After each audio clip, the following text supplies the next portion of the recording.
Joseph Mengele knew to hide it. The Nazis kept it secret that they were scumbag lovers of death. Pieces of absolute crap. These people are psychopathic predators. They're like mad dogs. They've got to be dealt with. They've got to be met head on. They've got to be met head on every time. And they're the same throughout history. Nero, Caligula, the Aztecs, they all did the same type stuff. Normal people, they get enough, they're happy. Sickos want more power. When they get total power, they just start killing people because everything's worn out, everything's old. All they get off on is the next great thing. And I guess the only good news, and this is history, is these elitists finally kill a bunch of innocent, then they start committing suicide. That's the only new thing they can do that's radical. Oh, here, I'll just, slit my wrist. Again, that's the good news. They self-destruct. The problem in history is they try to get us to self-destruct with them. No, I don't want to self-destruct with you, you loser. I'm happy walking through the woods with my family and my dogs, and I'm happy with life, and I'm satisfied. I'm fulfilled because I'm normal. I'm happy with a big plate of enchiladas. I don't need to blow little Jewish kids' heads off, okay? I think that's sick, you freaks.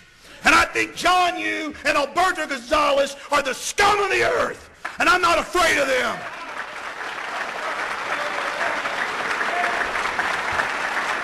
I don't care what they do to me. And when you understand this, you'll be totally free. I owe everything I am. My ancestors weren't perfect, but they stood up for what was right, and they weren't slaves. And all of us throughout our histories have been slaves at one point over time. Our forefathers stood up, whether you're black or white. You've stood up, you fought slavery, and now you face another type of slavery. And man, I'm not afraid of anything because I realize I live on in this species. I think about people 1,000 years from now living all over the stars, the things they're going to have, the things they're going to enjoy, the dreams they're going to have, the things they're going to create. I just want to give them that like my forefathers gave it to me. That's all I want to transmit forward. It's not radical, it's not brave, it's nothing. When you finally learn what it is to be a human, it is empowering like nothing you'll ever know. And you know that feeling. That's why you're here tonight. You know a threat to you. You know a threat to this species. These people are a threat. They are a subgroup. They are parasites. And they are dominating us. It's like a cancer in the body. If you look at social Darwinism, they believe because they're ruthless and vicious and hateful and evil. They believe it somehow because they're ruthless. They revel. They try to top each other. Because it's a big joke around the country club for John Yoo and Gonzalez. Oh, Alberto, I'll top you. I say we torture small children. I'll say it publicly. Oh, well, quite nice.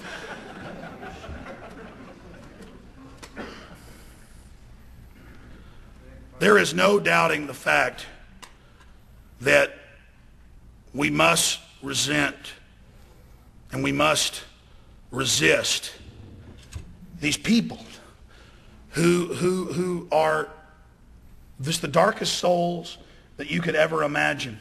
And we must fight against them. We must prevail. We must defeat them. And I know this. I see fear in their eyes now. They've always been afraid of free, dynamic human societies. And I'm telling you, they're destined to lose. The question is, how many of us are they going to take with them? Yeah. Propaganda as the news. This is in the above the law section. I'll be wrapping up here in about 10 minutes. Propaganda as news.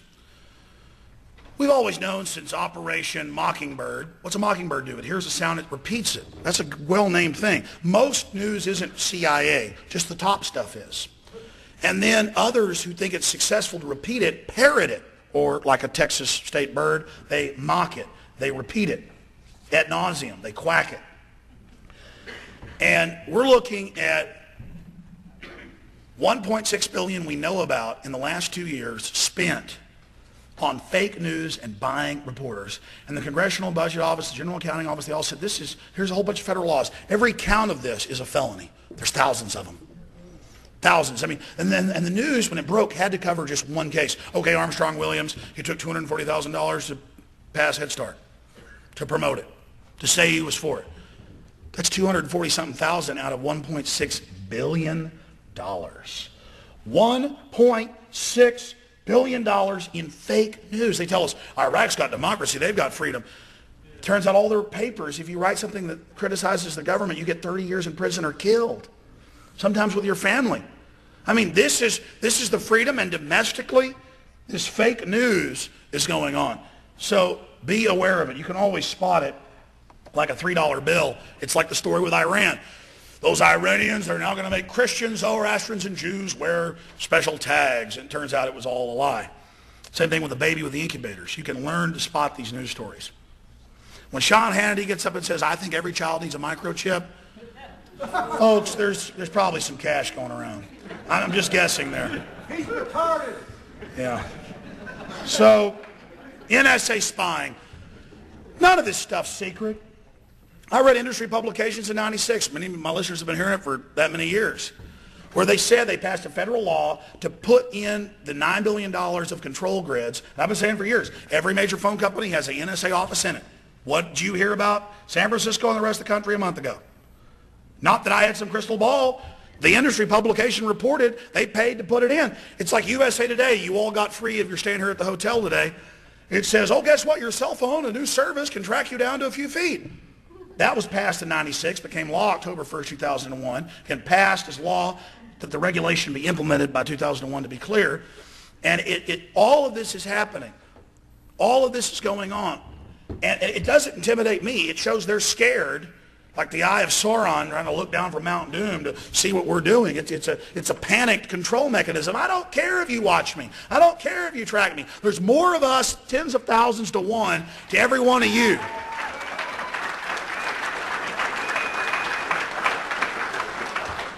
My conclusion,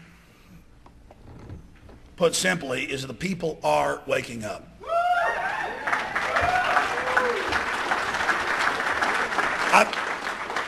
I've got a bunch of different polls here in front of me, but I just want to go over what these polls actually say. The latest Zogby poll, commissioned by 911truth.org, great folks, says, do you think the government's covering up, and do you think they could be involved? If I commissioned a poll, I would certainly want to tell you that. That's the exciting news. They asked people, do you think the government's involved? And half of them said, yeah, we think they're involved. So that's exciting. That's a major round of applause for the American people waking up at 9/11 Truth putting that on. They had Zogby polls a few years ago with 80, was it 6 or 8%? In fact, I've got them right here. We'll just go to them. That's even better. Where they are showing this. We have unscientific polls, where I think people are actually answering honestly, where they're not scared. A poller calls you up and goes, think the government carried out 9/11? Most people are going to say no. You start getting half, that's amazing. Yes, 90%. That was Anderson Cooper. And here's another one.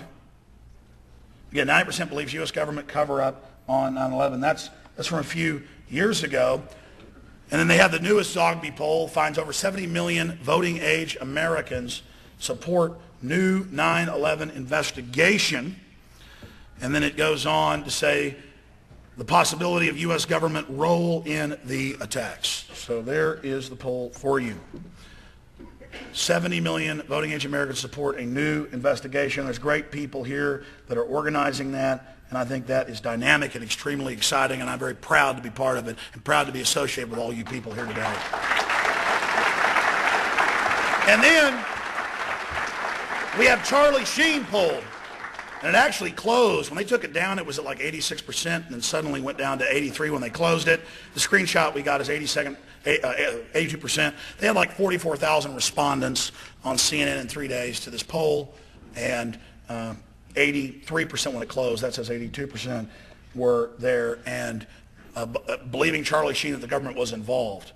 That's basically what the show asked to the people. And then there's many other polls out there along the similar lines. But don't hold your breath.